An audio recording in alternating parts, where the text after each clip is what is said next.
Good evening to all of you. Current affair की first class start करेंगे आज हम। Himachal Pradesh public service commission के लिए ये क्लास हेल्पफुल रहेगी और इसके साथ हमारा जूनियर साइंटिफिक ऑफिसर और असिस्टेंट इंजीनियर सिविल में जो 30 मार्क्स का जो सेक्शन पार्ट है वो उसका बैच स्टार्ट हो चुका है। उसके रिगार्डिंग इन्फॉर्मेशन आप ले सकते हैं इस नंबर पे व्हाट्सएप करके।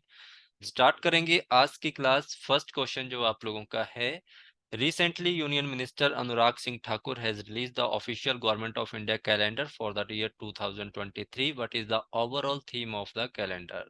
हाल ही में केंद्रीय मंत्री अनुराग सिंह ठाकुर ने वर्ष 2023 के लिए भारत सरकार का आधिकारिक कैलेंडर जारी किया है। इस कैलेंडर का समग्र थीम क्या है? जैसा आप लोग जानते हैं कि हर साल जो इंडियन गवर्नमेंट है ये अपना एक ऑफिशियल कैलेंडर लॉन्च करती है, जैसे हिमाचल प्रदेश सरकार अपना लॉन्च करती है। तो इनका एक नया हर साल एक थीम होता है। इस साल का जो थीम इनका रहा है वो नया वर्ष और नए संकल्प है। राइट आंसर इसका सी आएगा, तो आप लोगों ने ध्यान रखना है। नया वर्ष और नए संकल्प जो इस साल का जो थीम रहेगा वो ऑफिशियल गवर्नमेंट ऑफ इंडिया का जो कैलेंडर है उसका थीम रहेगा। अनुराग सिंह ठाकुर को आप जानते हैं काफी अच्छे से, हिमाचल प्रदेश में हमीरपुर लोकसभा से ये सीट के मेंबर हैं ये। और इसके साथ आप लोगों ने ध्यान रखना है, इनसे एक दो क्वेश्चन और बन सकते हैं, क्योंकि अनुराग सिंह ठाकुर एक तो हमारे खेल मंत्री हैं, इसके साथ साथ ये हमारे इंफॉर्मेशन एंड ब्रॉडकास्टिंग मिनिस्टर हैं। इंफॉर्मेशन एंड ब्रॉडकास्टिंग डिपार्टमेंट ने हाल ही में एक नई स्कीम लॉन्च की है जिसका नाम है बाइंड, BIND। इसका जो उद्देश्य है वो है प्रसार भारती का मॉडर्नाइजेशन करना, मतलब उसका आधुनिकीकरण करना। और इसका टारगेट रखा है 2025 से 2026। तो यहाँ से आप लोग देख सकते हैं, यहाँ से आप लोगों को क्वेश्चन बनेगा। इसमें आप लोगों ने ध्यान रखना है सबसे पहले कि BIND स्कीम किसके लिए लॉन्च की गई है। Prasar Bharati will be modernise under this scheme. Prasar Bharati को इसके अंतर्गत उसमें आधुनिकीकरण किया जाएगा। और इसके अलावा आप लोगों ने याद रखना है, बिंड की जो फुल फॉर्म है वो है broadcasting infrastructure and network development. और इसके अंतर्गत जो जितना भी एक्सपेंसेस इसमें खर्च किया जाएगा वो आप लोगों का है 2539.61। 2025 टू 26 तक ये टारगेट हमारा कंप्लीट हो जाएगा, इसको आप लोगों ने ध्यान रखना है। नेक्स्ट क्वेश्चन की तरफ अगर हम बढ़ते हैं, नेक्स्ट क्वेश्चन है, recently which of the following institution has develop a green technology to rid air filter of germs? ठीक है, एयर फिल्टर को कीटाणुओं से मुक्त करने के लिए ग्रीन तकनीक की विकसित किया गया है किस इंस्टीट्यूशन के द्वारा? तो इंस्टीट्यूशन का नाम है Indian institution of science Bengaluru. और ये जो आप लोगों की टेक्नोलॉजी, जो ग्रीन टेक्नोलॉजी है, ये किसके ऊपर बेस है? ये आप लोगों ने ध्यान रखना, जो हमारी ग्रीन टी होती है इसके ऊपर बेस है। क्योंकि ग्रीन टी का भी जो मेन काम होता है वो हमारे शरीर से जर्म्स को बाहर निकालना होता है। तो ये क्वेश्चन आप लोगों को आ सकता है कि ग्रीन टी के ऊपर बेस्ड जो एक नई technology Indian institute of science Bengaluru के द्वारा विकसित की गई है उसका नाम क्या है और उसका कार्य क्या है? तो आप लोगों को बता दिया मैंने, इसको आप लोगों ने ध्यान रखना है। Indian institute of science Bengaluru के ऊपर आप लोगों को क्वेश्चन आ सकता है। ये क्वेश्चन आप लोगों को बनेगा कि प्रोजेक्ट बाणी किसने स्टार्ट किया है? प्रोजेक्ट बाणी Indian institute of science Bengaluru के द्वारा गूगल के साथ मिलकर ये स्टार्ट किया गया है। और इसके अलावा आप लोगों ने ध्यान रखना है कि भारत का पहला centre of excellence in 3D bio printing जो आप लोगों की सेटअप की गई है वो भी Indian institute of science Bengaluru के द्वारा ही सेटअप की गई है और इनके ही इंस्टीट्यूट में इसको सेटअप किया गया है। तो ये तीन क्वेश्चन आप लोगों के लिए काफी इंपॉर्टेंट होंगे आपके एग्जाम के लिए। Next question, 25 megawatt Kabeli B1 and 20 megawatt lower Modi Khola, ये हाइड्रो इलेक्ट्रिक प्रोजेक्ट दो बनाए गए हैं। ये किस देश में ये लॉन्च किए गए हैं? तो आप लोगों ने ध्यान रखना है, ये नेपाल में लॉन्च किए गए हैं। नेपाल में हाल ही में two hydro electric project launch किए गए हैं जिसमें पहले का नाम है कावेली B1। कावेली B1 में आप लोगों को क्या क्वेश्चन आएगा और आप लोगों को लोअर मोदी खोला में क्या क्वेश्चन आएगा? पहला क्वेश्चन जो आप लोगों को पूछे जाएगा, कितनी मेगावाट की कैपेसिटी है? 25 मेगावाट। और इसकी कितनी है? 20 मेगावाट। कहाँ पे लगाई गई है? नेपाल में। इनका मुख्य कार्य क्या है? इनका मुख्य कार्य ये रहेगा, ये भारत सरकार को इन प्रोजेक्ट के द्वारा जितनी भी बिजली बनेगी उसको क्या करेंगे? सप्लाई करेंगे, उसका एक्सपोर्ट करेंगे। कितनी करेंगे? 100% करेंगे। ऐसा नहीं है कि कुछ परसेंट खुद को रखेंगे, टोटल ही 100% जो बिजली आप लोगों की सप्लाई होगी, इलेक्ट्रिसिटी जो आप लोगों की सप्लाई होगी, वो कावेली B1 और लोअर मोदी खोला प्रोजेक्ट के अंतर्गत नेपाल सरकार के द्वारा भारत को प्रदान की जाएगी। तो ये दो क्वेश्चन भी आप लोगों के लिए इंपॉर्टेंट है। झूरे एंड बाल गंगाधर तिलक इको पार्क कहाँ पे एस्टेब्लिश किया गया है, किसने एस्टेब्लिश किया है? सबसे पहले ये क्वेश्चन आप लोगों को पूछा जाएगा। वेस्टर्न कोलफील्ड लिमिटेड के द्वारा इसको लॉन्च किया गया है। और किस स्टेट में लॉन्च किया गया है? तो आपने ध्यान रखना है, इसको मध्य प्रदेश में लॉन्च किया गया है। आप लोगों ने एक दो चीजें याद रखनी है। सबसे पहले तो आप लोगों को ध्यान में एक चीज रहनी चाहिए कि जो वेस्टर्न कोल फील्ड लिमिटेड का जो झूरे और बाल गंगाधर तिलक इको पार्क है, ये मध्य प्रदेश में लॉन्च किया गया है और इसको एस्टेब्लिश किया गया, खोला गया है। हमें इस चीज का पता है क्योंकि यहाँ पे कंफ्यूजन हर बच्चे को आएगी, क्योंकि इसमें जो क्वेश्चन पूछा जाएगा थोड़ा सा अलग भी पूछा जाएगा। मध्य प्रदेश और महाराष्ट्र में एक नेशनल पार्क है, जिस नेशनल पार्क का नाम है पेंच नेशनल पार्क। पेंच नेशनल पार्क जो पड़ता है वो आधा पड़ता है महाराष्ट्र में और आधा पड़ता है मध्य प्रदेश में। तो आप लोगों को पूछा जा सकता है कि झूरे बाल गंगाधर तिलक इको पार्क कहाँ, किस नेशनल पार्क में बनाया गया है? ये पेंच नेशनल पार्क में बनाया गया है। पर पेंच नेशनल पार्क में जो इसका हिस्सा पड़ता है वो मध्य प्रदेश वाला पड़ता है। मध्य प्रदेश का जो पेंच नेशनल पार्क है वहां पे इसको बनाया गया है। फिर आप लोगों को ये क्वेश्चन पूछा जा सकता है कि ये भारत का कौन सा इको पार्क है? तो आपने याद रखना है ये सेकंड इको पार्क बना है। अगर ये सेकंड इको पार्क है तो फर्स्ट इको पार्क कहाँ पे बना है? फर्स्ट इको पार्क बना था आप लोगों का नागपुर में। इसका क्या नाम रखा गया था? इसका नाम है महात्मा गांधी इको पार्क। इसमें काफी ग्रोथ देखने को मिली थी, काफी पर्यटन विकास इसमें मिला था, तो इसके कारण इन्होंने सेकंड भी बनाया गया है। अब यहाँ से सेकंड क्वेश्चन आप लोगों का आएगा कि कोल माइनिंग को प्रमोट करने के लिए या कोल माइनिंग टूरिज्म को प्रमोट करने के लिए भारत सरकार के द्वारा कौन सा इको पार्क खोला गया है? तो आपने याद रखना, झूरे बाल गंगाधर तिलक इको पार्क है, जिसका मेन उद्देश्य है कोल माइनिंग। जो हमारी कोल माइनिंग होती है उसमें टूरिज्म को प्रमोट करना। तो कोल माइनिंग माइनिंग में टूरिज्म को प्रमोट करने के लिए इसको खोला गया है। ठीक है। अब ये कोल माइनिंग टूरिज्म क्या होता है? हम लोगों के दिमाग में एक इच्छा होती है कि कोल माइनिंग कैसे होती है, कोयला खदान किस तरह से की जाएगी। तो जब आप कभी लाइफ में मध्य प्रदेश जाएंगे और आप झूरे और बाल गंगाधर तिलक इको पार्क में जाएंगे तो वहां पे आप लोगों को बिल्कुल स्पष्ट दिखाई देगा कि किस तरह से कोल माइनिंग की जाती है। तो कोल माइनिंग को प्रमोट करने के लिए भारत सरकार के द्वारा मध्य प्रदेश में झूरे बाल गंगाधर तिलक इको पार्क को एस्टेब्लिश किया गया था। फर्स्ट कौन सा था? फर्स्ट था महात्मा गांधी इको पार्क, जो कि आप लोगों का नागपुर में है। तो ये क्वेश्चन इंपॉर्टेंट आप लोगों के लिए रहेंगे। Recently the second meeting of national Ganga council chaired by prime minister, और ये किस सिटी में आप लोगों की गई है? तो आपने याद रखना ये कोलकाता में हुई है। तो राष्ट्रीय गंगा परिषद की जो दूसरी बैठक हुई है, जिसकी अध्यक्षता प्रधानमंत्री नरेंद्र मोदी के द्वारा की गई है, ये हाल ही में संपन्न हुई है कोलकाता में। इसका मुख्य उद्देश्य क्या है? इसका मुख्य उद्देश्य ये होता है कि गंगा की सफाई, क्लीन गंगा मिशन हमारा होता है, उसके रिगार्डिंग होती है। और फिर क्वेश्चन आप लोगों को पूछा जाता है कि नेशनल गंगा काउंसिल में कौन से चीफ मिनिस्टर पार्टिसिपेट करते हैं? चीफ मिनिस्टर वही पार्टिसिपेट करेंगे जहां से गंगा आप लोगों की बहती है, चाहे वो झारखंड हो, उत्तराखंड हो या यूपी हो। ठीक है, इनमें आप लोगों ने ध्यान रखना है। तो ये सारे के सारे चीफ मिनिस्टर जो होते हैं ये यहाँ पे आते हैं और अपनी मीटिंग को अटेंड करते हैं और अपना अपना बताते हैं कि हम किस तरह से गंगा को साफ रखने में अपना योगदान दे सकते हैं। तो ये ध्यान रखना आप लोगों ने। नेशनल गंगा काउंसिल को जो भी चेयरमैन होता है वो प्रधानमंत्री ही होगा। When the National Ganga Council was formed, it was formed under the Environment Council Act 1986। Most important question. National clean Ganga mission जो आप लोगों का है ये 2011 में बना था। इसके अलावा जो सबसे ज्यादा इंपॉर्टेंट क्वेश्चन है, अगर हम वर्ल्ड लेवल पे बात करें तो हमारा ये क्वेश्चन बनता है गंगा से related, Namami Gange programme. United nation के द्वारा इसको वर्ल्ड के 10 बिगेस्ट वर्ल्ड रेस्टोरेशन फ्लैगशिप के अंतर्गत इसको डाल दिया गया है। तो क्वेश्चन आप लोगों को आ सकता है, यूनाइटेड नेशन के द्वारा भारत के किस प्रोग्राम को वर्ल्ड के 10 बिगेस्ट वर्ल्ड रेस्टोरेशन फ्लैगशिप के अंतर्गत इसको ऐड किया है? तो ये आप लोगों का नमामि गंगे प्रोग्राम रहेगा।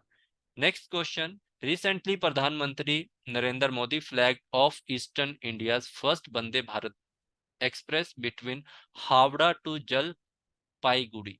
तो हावड़ा और जलपाईगुड़ी के बीच में एक नई वंदे भारत आप लोगों की लॉन्च की गई है, जिसको हाल ही में प्रधानमंत्री नरेंद्र मोदी के द्वारा इसको हरी झंडी दिखाई गई थी। किस राज्य से इसको हरी झंडी दिखाई गई?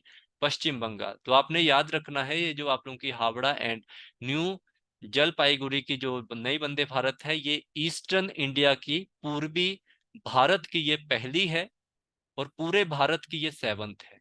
ठीक है, तो ये ध्यान रखना, पूरे भारत की ये 7th है और पूर्वी या ईस्टर्न इंडिया की ये फर्स्ट वंदे भारत ट्रेन है। ये हफ्ते में 6 दिन चलेगी, 6 डे चलेगी। तो ये आप लोगों के लिए इंपॉर्टेंट है, क्वेश्चन जरूर यहाँ से बनेगा, क्योंकि ये किसी लोकेशन की ये फर्स्ट है। तो ईस्टर्न जोन जो इंडिया का है वहां की ये फर्स्ट है, और बाकी जो आप लोगों की भारत की है ये 7th है। ठीक है। Recently who among us the following from India has won India's first ever silver medal in FIDE Women's World Blitz chess championship 2022। FIDE महिला विश्व ब्लिट्स शतरंज चैंपियनशिप 2022 में भारत का पहला रजत पदक किसने जीता है? तो भारत का जो रजत पदक पहला जीता है वो कोनेरू हम्पी के द्वारा जीता गया है। कोनेरू हम्पी भारत की पहली महिला बनी है जिन्होंने कजाकिस्तान में हाल ही में कंप्लीट हुआ है फिडे महिला विश्व कप ब्लिट्ज शतरंज, उसमें इन्होंने भारत को पहला रजत पदक दिलाया है। यहां से आप लोगों को अगर वर्ल्ड लेवल के क्वेश्चन पूछे जाएंगे तो आप लोगों को क्या पूछा जाएगा? आपसे पूछा जाएगा कि ये किस सिटी में ऑर्गेनाइज हुआ है। तो आपने याद रखना एलमेटी जो कि कजाकिस्तान में पड़ता है, वहां पे ये वाला जो स्पोर्ट्स है वो कंप्लीट हुआ है। ब्लिट्स गोल्ड मेडल फीमेल में किसने जीता है? तो आपने बीवी सारा का नाम याद रखना है, जो कि कजाकिस्तान की ही है। मेल पर्सन का अगर नाम पूछा जाए तो मार्क मैग्नस कार्लसेन आप लोगों ने नाम याद रखना है। मैग्नस कार्लसेन, आप लोगों ने इनको देखा होगा यूट्यूब के ऊपर, चेस चैंपियनशिप में अगर डालेंगे तो इनका नाम आप लोगों को जरूर दिखेगा। इनकी काफी आप लोगों को वीडियोस देखने को मिलेगी। देखो, एक यहाँ पे दो तरह के पार्टिसिपेशन होती हैं, दो तरह के स्पोर्ट्स होते हैं। एक तो होता है ब्लिट्स। ब्लिट्स में अगर आप लोगों को क्वेश्चन आता है तो ये वाला, अगर आप लोगों को रैपिड आए तो रैपिड में ये 3 मिनट का खेल होता है। 3 मिनट में ही आप लोगों का विजेता आ जाता है, बहुत फास्ट खेलना पड़ता है। बट रैपिड गोल्ड मेडल में आप लोगों ने फीमेल का नाम याद रखना है, तो उनका नाम है तान जोंगई, जो कि चाइना की है। और अगर रैपिड गोल्ड मेडल में अगर मेल का नाम पूछा जाए तो यहाँ पे भी मैग्नस कार्लसन का ही नाम आएगा। बट यहाँ पे भारत की ओर से यहाँ पे ब्रॉन्ज मेडल जीता गया है, उनका नाम है सविता श्री। सविता श्री का भी आप लोगों के लिए इंपॉर्टेंट नाम रहेगा। तो ये दोनों नाम आप लोगों के लिए काफी इंपॉर्टेंट रहेंगे। एक तो केनरू हम्पी जिन्होंने सिल्वर मेडल जीता है, और एक रहेंगे सविता श्री जिन्होंने ब्रॉन्ज मेडल जीता है। इसके अलावा आप लोगों ने गोल्ड मेडल याद रखना, मेल का, फीमेल का, और गोल्ड मेडल यहाँ पे भी मेल और फीमेल का। ये क्वेश्चन जरूर आप लोगों को एग्जाम में देखने को मिलेगा। Recently a star has been named after which of the following Indian personality which has been registered in international space registry. अंतरराष्ट्रीय अंतरिक्ष रजिस्टर में एक तारे का नाम भारत के किसी प्रसिद्ध व्यक्तित्व के नाम पे रखा गया है। उन प्रसिद्ध व्यक्तित्व का नाम आप लोगों को बताना है कि वो कौन है। तो आप लोगों ने याद रखना है श्री अटल बिहारी वाजपेयी जी। श्री अटल बिहारी वाजपेयी जी के नाम पर एक तारे का नाम रखा गया है। अब यहाँ से आप लोगों को क्या क्या क्वेश्चन पूछे जाते हैं, तो आपने यहाँ से ध्यान रखना है। आपको जो मुख्य रूप से जो क्वेश्चन पूछे जाएंगे कि श्री अटल बिहारी वाजपेयी सितारा जो है वो धरती से लगभग 392 लाइट ईयर दूर है, 392 प्रकाश वर्ष धरती से दूर है। और ये सूर्य का सबसे नजदीकी तारा बना है। ठीक है, सूर्य का जो सबसे नजदीकी तारा है उसका नाम आप लोगों को पूछा जाएगा।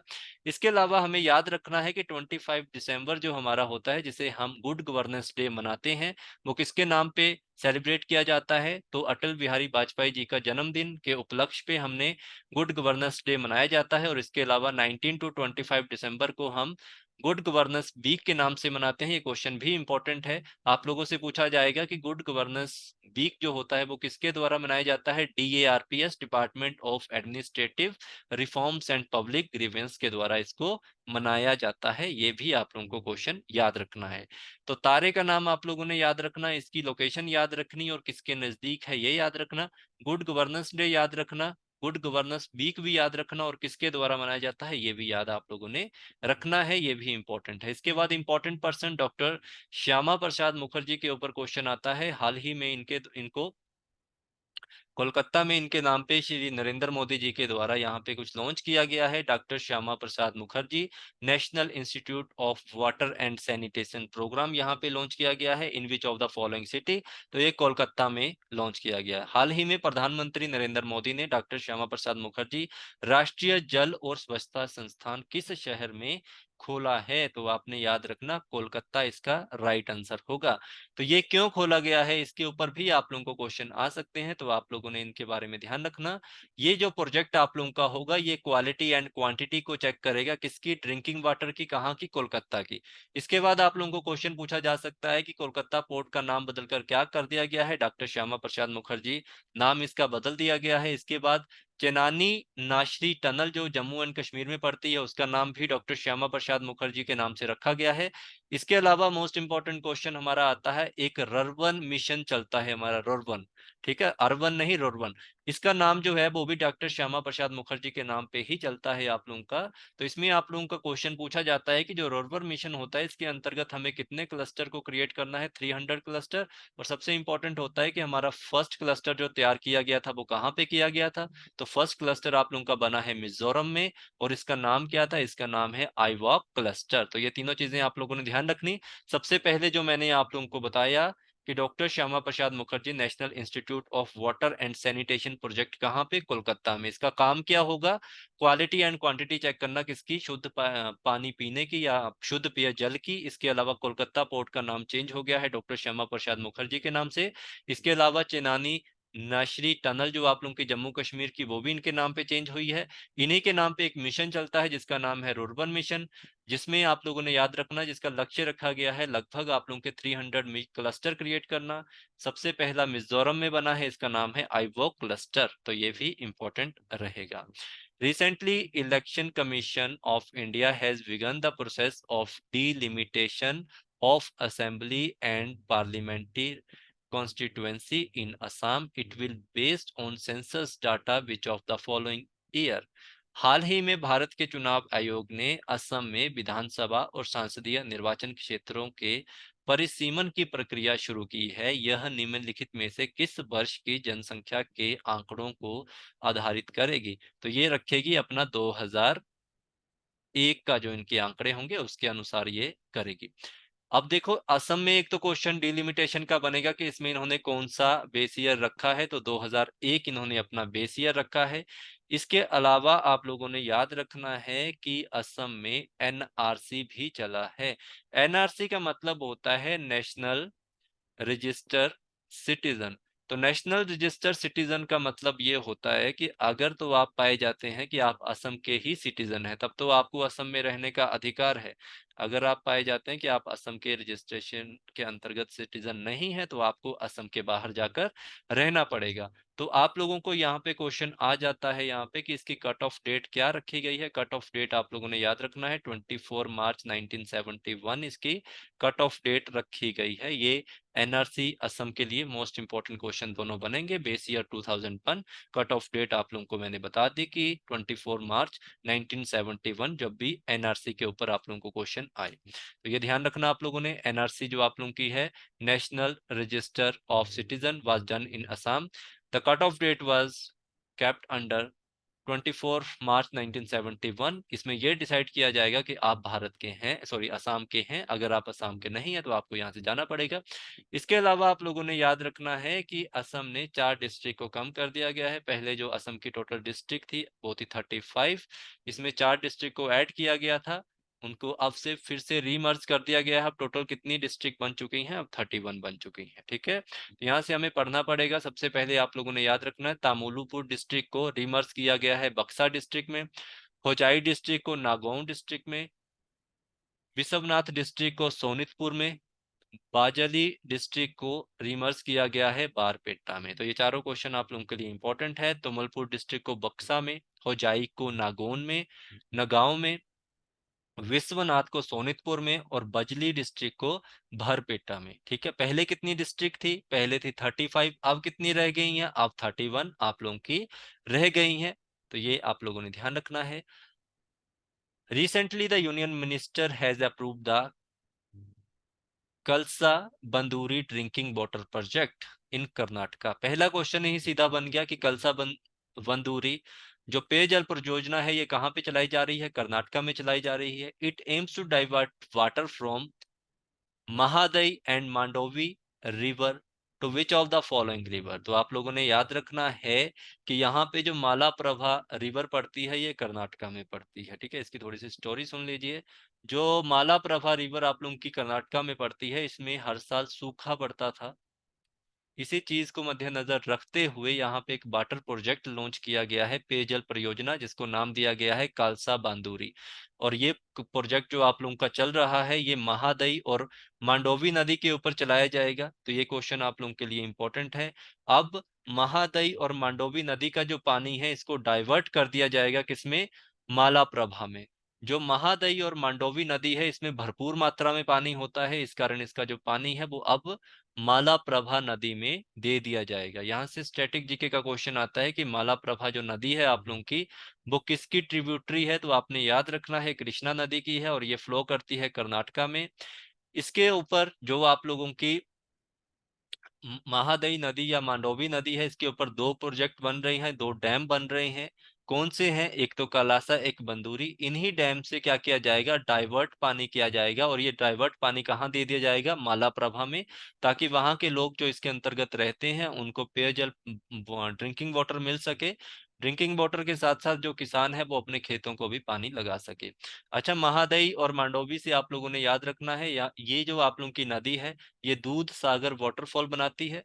जो पंजिम गोवा की राजधानी है वो इसी नदी के किनारे पर बसा हुआ है। ठीक है, तो ये भी क्वेश्चन आप लोगों के लिए स्टैटिक जीके के इंपॉर्टेंट हो सकते हैं।